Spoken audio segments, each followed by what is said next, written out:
Welcome to the M6P. Today we are talking about Daredevil Born Again, the artistic masterpiece by Frank Miller and David Mazzucchelli.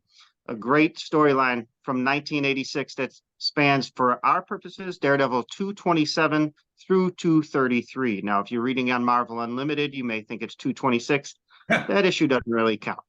227 is where the story starts in our eyes, and it takes Daredevil on a roller coaster ride when the Kingpin finds out his real identity and does everything he can to ruin Matt Murdock's life instead of just trying to ruin Daredevil's life as usual.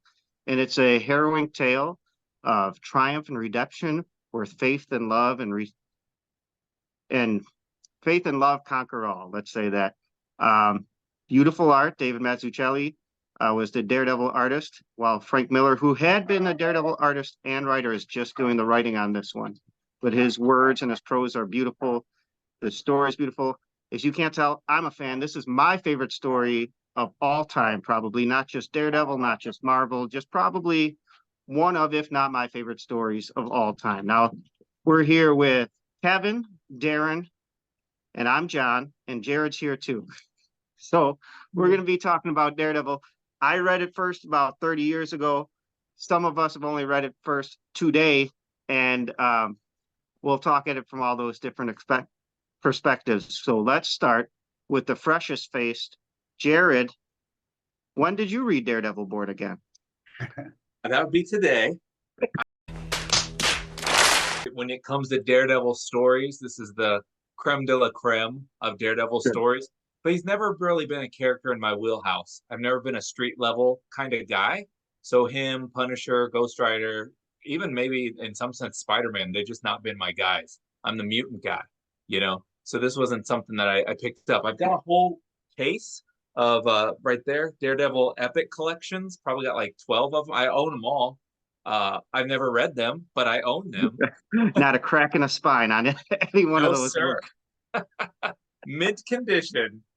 So yeah, I've got all these Daredevil books, not read them. It's one of those, you know, for a rainy day, but it didn't rain here today, but I really enjoyed this story.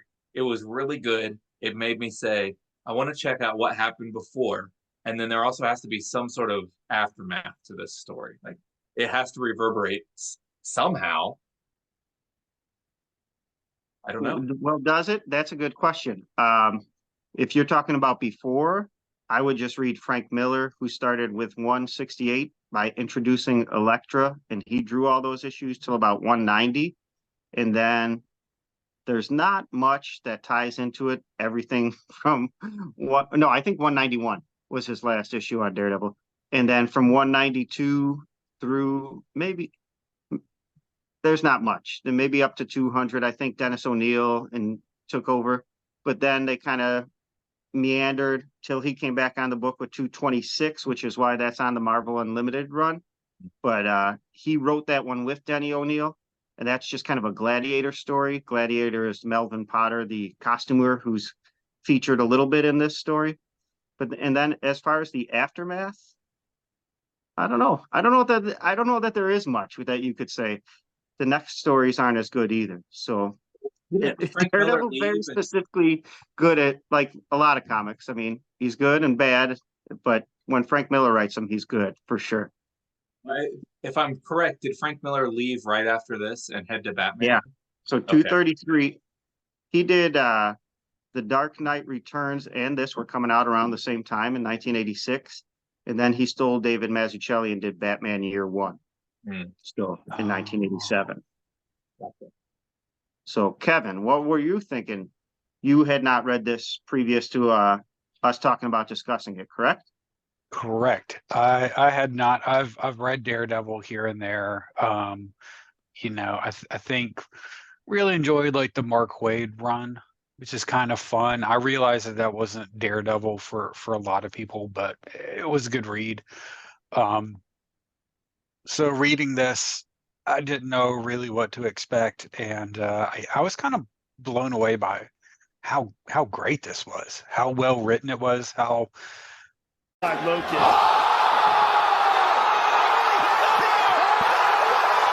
mature, but still like I can still imagine like a 10-year-old kid sitting down and reading this at the same time. Like it's not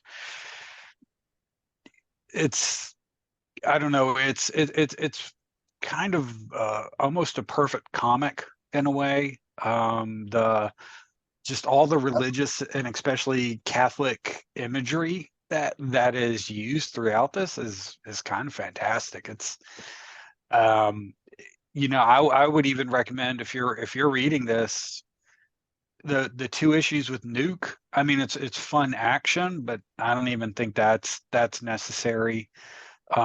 Just the core 5 issues of the Born Again arc is really, I mean, I think that's really all you need to read. I think it's kind of a perfect 5 issues. Is it 5 issues? Yeah. 6 with the Nuke issue. The Nuke is basically the last with the Captain America. You're right. It is kind Yeah. of the last 2, but um, yeah, I agree with you. I think that I like the whole story, but I think it's called Born Again, and then you just have to see him go into action again, as kind of why you have the Nuke at the end, right? Like he's totally wiped out. He totally loses his mind, loses his job, loses his home, loses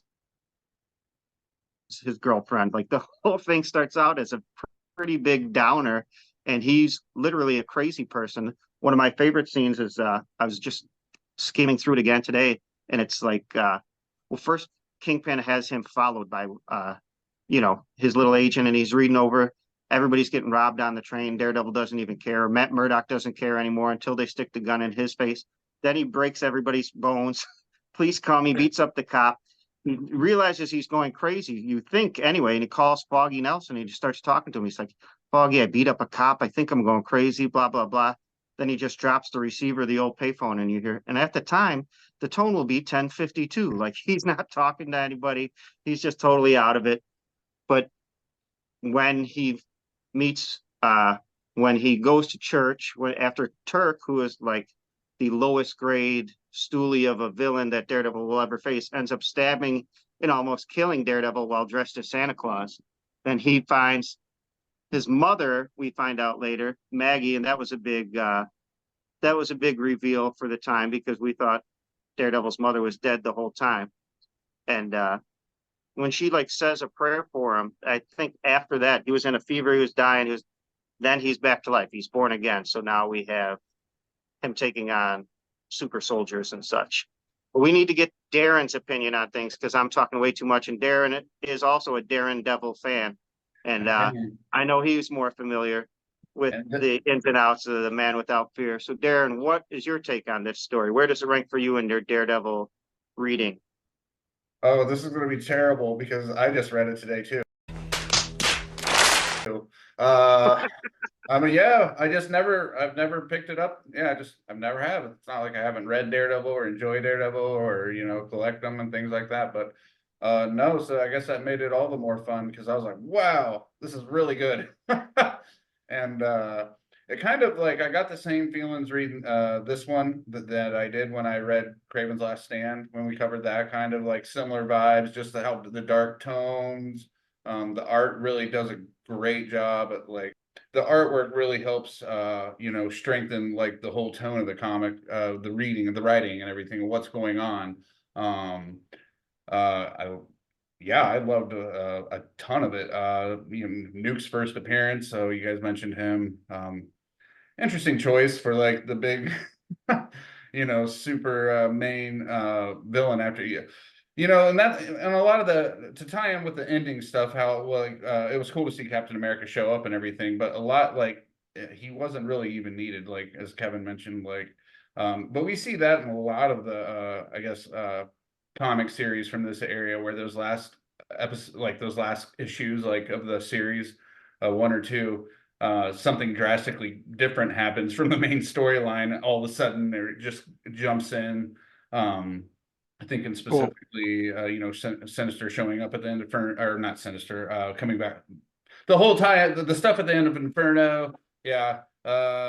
Maximum Carnage, you know where I'm getting at, Well, we even discussed it about the last issue of Kraven's Last Hunt. Yeah. Kind of having a little bit different tone than the rest of the series. But it was that action that probably the readers at the time really craved. So yeah, I've been noticing that in a lot of things. I'm sorry, Darren. Finish up Oh, your go point, but ahead. we'll talk about that because that is a great point. But in a lot of movies, it's the same thing where it might be a great movie and then they just have to fight a big bad guy at the end, like in The Batman, the last one. That seemed to be the issue. Now you're flooding the city. It was like a down to earth story. Daredevil's a down to earth character. Now you're blowing up the city. So it's you The need the Avengers. Moon Knight television series. Sorry. Okay. I think the way one of the biggest things that I liked about this is I felt like I was reading a movie in a way, which was cool because the artwork was that good.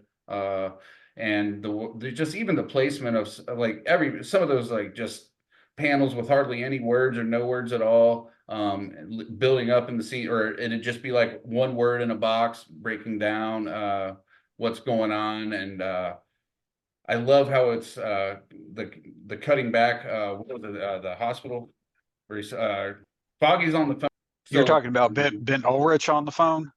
when with they're Yeah. like, the die, nurse go as and he's die, killing the go, die, or something Yeah, like and he's getting yelled at by all the editors, and you just yeah, see a when Garrett was slow on the phone, that's slow right. zoom Yeah. in, The and whole time, yeah.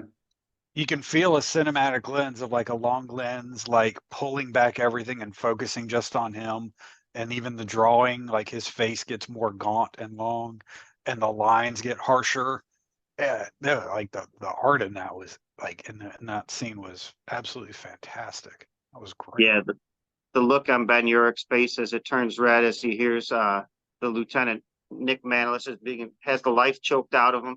But what's great about it too is that he was not like he was already scared. They had scared him off the story. He pressed to get the story, and that was a cool part too because I know you guys are Spider-Man fans. Like here's the Daily Bugle. It's all connected. You know, J. Jonah Jameson was a pretty good boss in this as compared to just being a screaming jerk. And he got so mad when Yerk told him, I don't need to write this story anymore. You know, after the nurse broke his hand, and then that specific sequence, that face of Ben Urich is this one just etches in your memory after reading it. That's like it's a great mix, a great comic. But the great part about it too is after that he's just like, now I have to do something. It did had the opposite effect on him, and I think that's to the Nuke. I think that's what I like about while he's a little over the top. That shows that Kingpin was trying to drive Daredevil crazy, and he did to a point until he was born again, or however you want to call it. But when Daredevil wasn't killed, when he's not in the at the bottom of the Hudson River in a cab, when all the things Kingpin don't now Kingpin's the one going crazy. So he calls in somebody that's way over the top. He's not going to have Bullseye run a secret stealth mission and try to kill Matt Murdock's friends as he sleeps or whatever. No, he's going to blow up the whole city because he's losing his mind now. And that's a little bit showing of the Kingpin going crazy instead. But let's go. Jared, did you have any favorite moments in reading this today? Well, anything that stuck out to you? I mean, like Kevin might touch on it later too, but the Catholic imagery from issue 1 to the end of it, there's just so many. Even each issue, the title of each issue has to do with a faith aspect.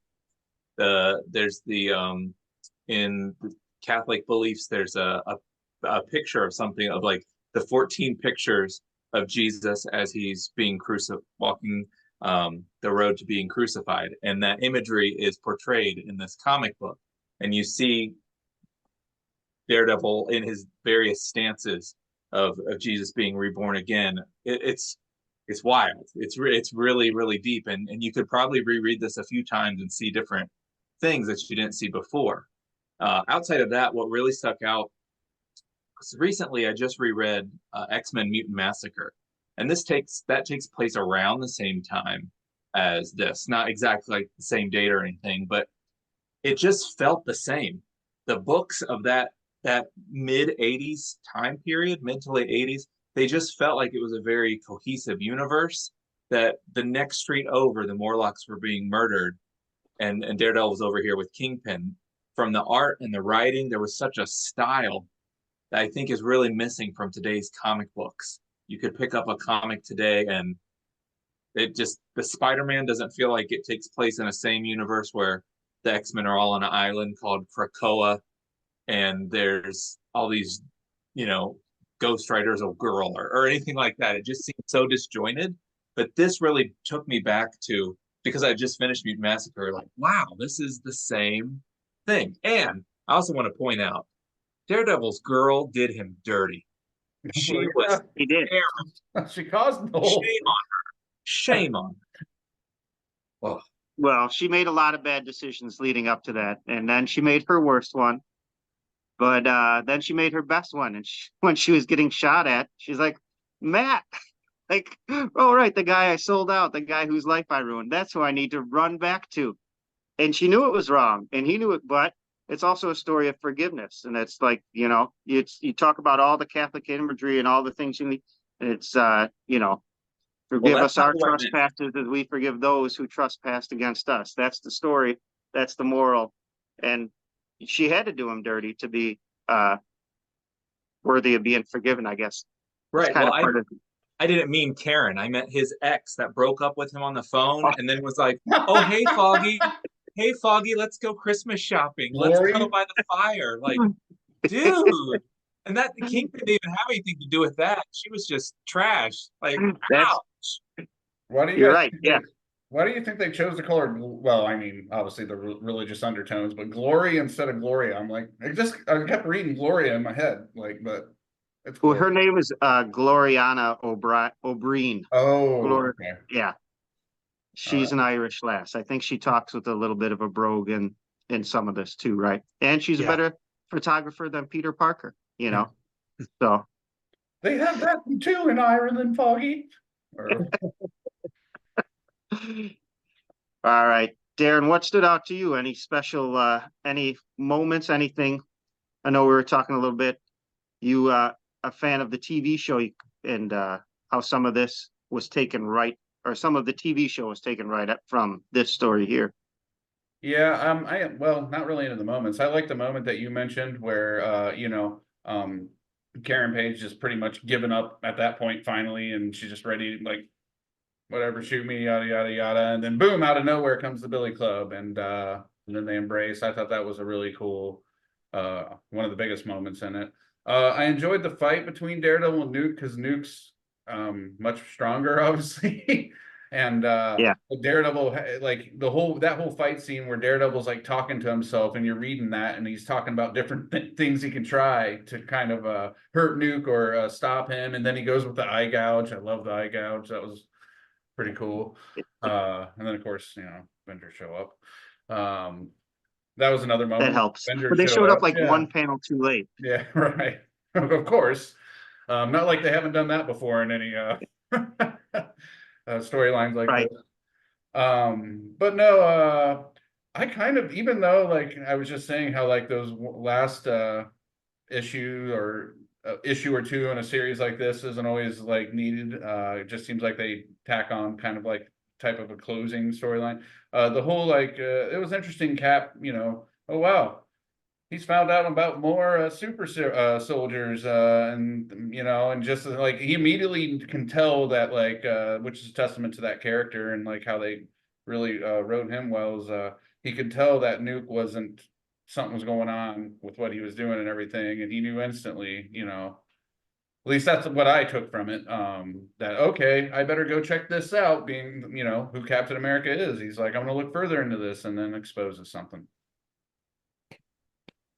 Yeah, yeah, that is interesting because I guess Nuke, that's kind of the start. Well, they didn't connect him there, but later on, Project Rebirth or Operation Rebirth was Weapon 1, right? Like Captain America's Weapon 1 and Wolverine's Weapon 10, and Nuke is somewhere in the middle or after. I don't know if he was right. Isn't that all the same program? Yeah, Or is 'cause that those just in the pills- MCU? No, it's true. Yeah, because those pills that he took in this storyline were just placebos because he already had the powers. These are just placebos. Right. So- Give me a red, give me a white. Yeah. The list that Captain found, was that like a list of the people? Am I missing something here? Everybody but Nuke, it said they were deceased. So he was the Yeah. only one that survived that Okay. round of it. but there's been, in the Weapon Plus program, as it came to be called much later, Wolverine's Weapon 10. Who's the guy? Phantom X is like Weapon 13, I think.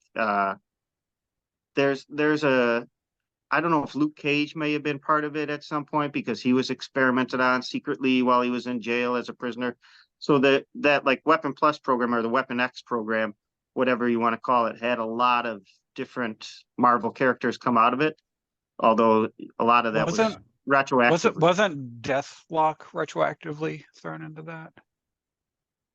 Possibly, but he's from the future, right? So which version of Deathlock? But Michael Collins was from Right, the Michael present. Collins version that was present. Yeah. Yeah.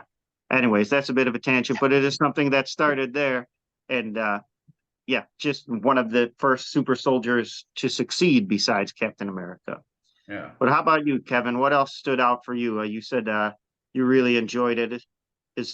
Are you a Frank Miller fan? Were you a Daredevil fan? Frank Miller he's an interesting artist because he's a highest of the high and a lowest of the lows kind of artist Right. for me. I'd Like say 86, he can, 87 is when he was running on all cylinders, but yeah, but I mean, then, this is the same guy that made the Spirit movie, I mean, like, oh, what happened there, guy? well, What was filmmaker? Yeah. the didn't he just do like a Wolverine variant cover or something like that? That was, Oh yeah, all these variant covers he's been doing lately. yeah. Not so So great. yeah, so Frank Miller when he hits, I mean, it's perfect. Sin City, 300, obviously.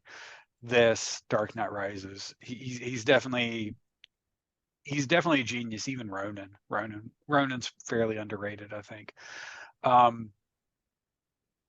For me, for this, it was really like the pariah issue, like Jared was talking about, where did the Stations of the Cross and ended with the Pieta, with Daredevil in the arms of his mother, pretty much on the verge of death.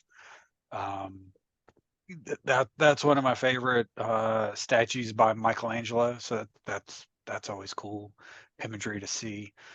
Also, to harp on the back of what Jared said, talking about how this felt like a cohesive universe. One thing I also feel like is all these writers, all these comics at this time were really trying to make very strong political statements.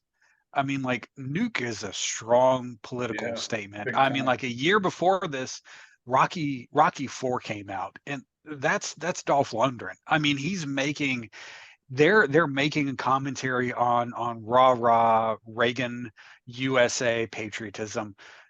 They're making a commentary on violent action films. He's making a commentary on that, but he's not forcing it down your throat, right? Like, as a kid reading that, I never would have gotten that. It's as an adult with more vision. Whether or not I agree with him, I can see what he's saying. He's still telling a very good, compelling story.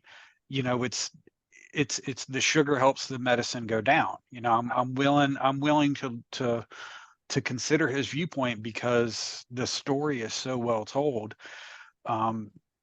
There's a lot of stories from the 80s like that, and I feel like, to Jared's point, I think that's something missing today. It's politics have always been in comics.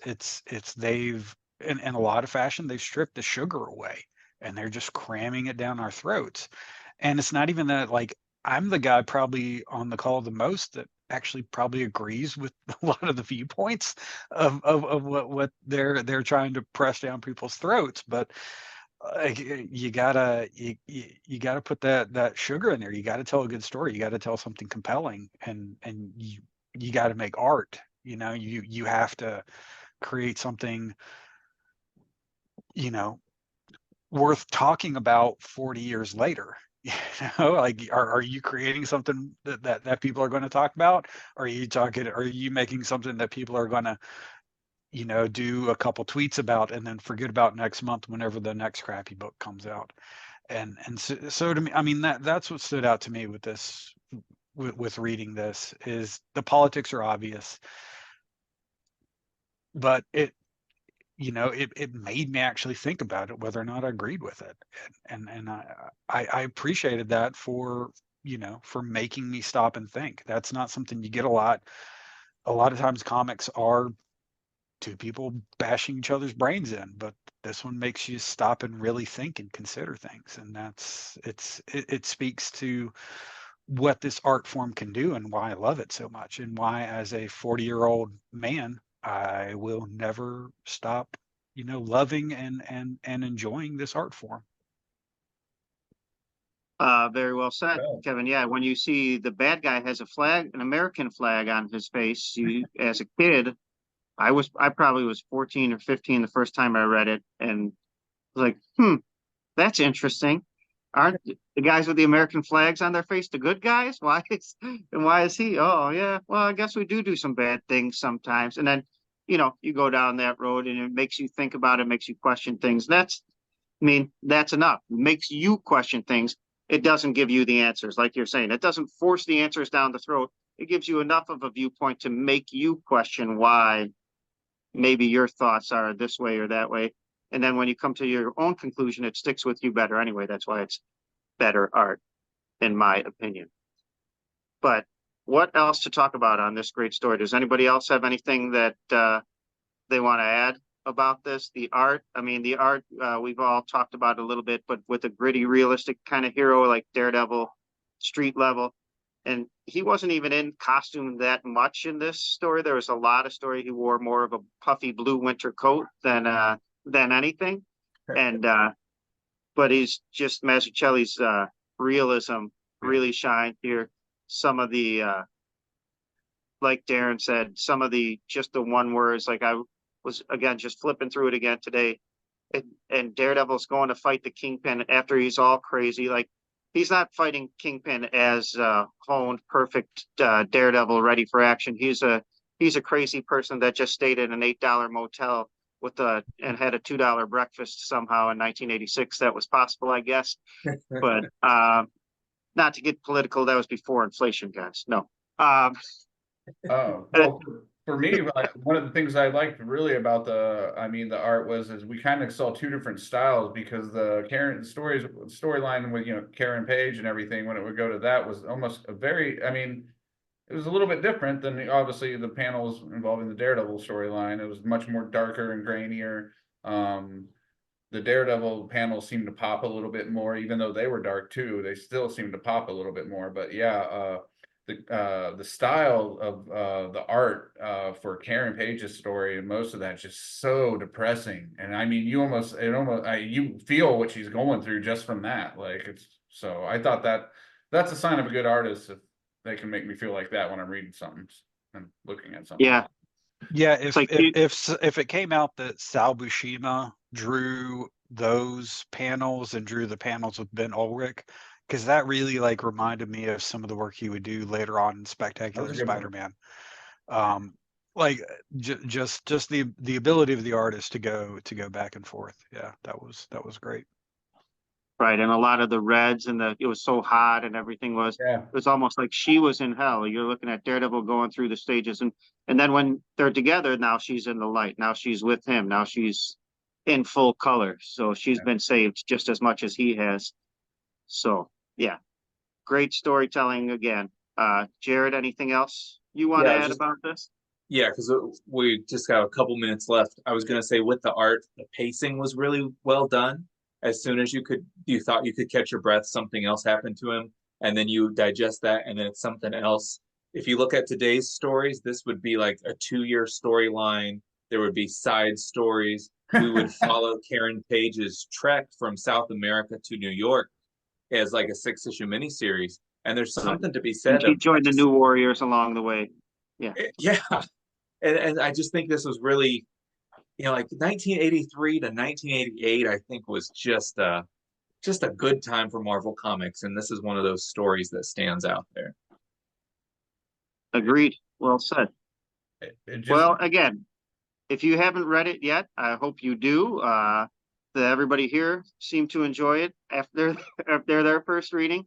And you know, it's just one of the true Marvel classics. Maybe you haven't been a Daredevil fan. Maybe you just don't read old comics, but if you should, and this should be one on top of everybody's list. Daredevil Born Again by Frank Miller and David Mazzucchelli. So until next time, make yours the M6P.